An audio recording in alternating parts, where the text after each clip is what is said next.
उत्तर महाराष्ट्र आणि मराठवाड्यामध्ये आज जोरदार अवकाळी पावसाचा अंदाज आहे। राज्यातील एकूण 9 जिल्ह्यांना ऐन चैत्रात ऑरेंज अलर्ट देण्यात आलाय। कोकण पट्ट्यातील काही भाग, विदर्भ आणि मराठवाड्यातील काही भागांना येलो अलर्ट देण्यात आलाय। या अवकाळी पावसानंतर पुढच्या 2 दिवसात राज्यातील अंतर्गत भागात कमाल तापमानात 2 ते 3 अंश सेल्सिअसनं वाढ होण्याची शक्यता आहे। तसंच तापमानातील वाढ आणि आर्द्रता यामुळे राज्यातील उकाडा वाढण्याचा अंदाज हवामान विभागानं वर्तवलेला आहे।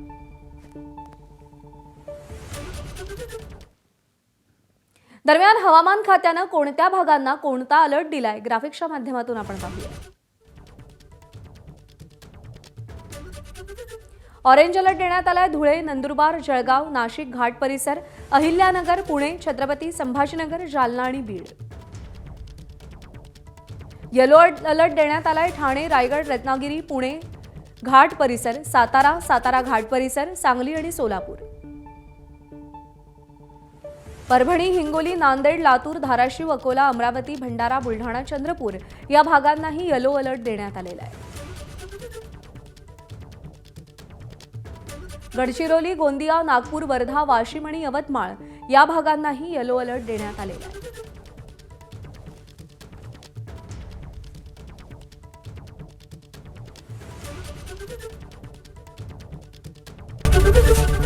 एबीपी माझा, उघडा डोळे बघा नीट।